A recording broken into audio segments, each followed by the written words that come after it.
Hi! Hello everyone!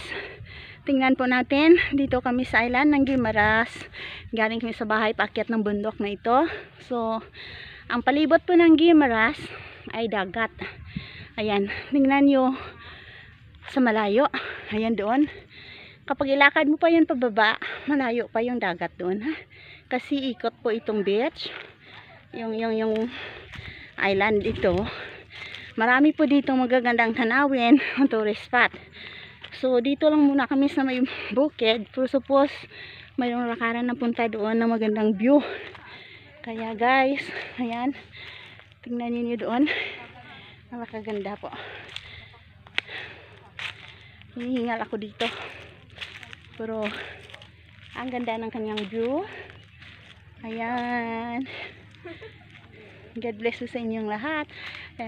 Please like and subscribe my YouTube channel, Susan Gracias Vlog. Thank you so much. Ayan. God bless everyone.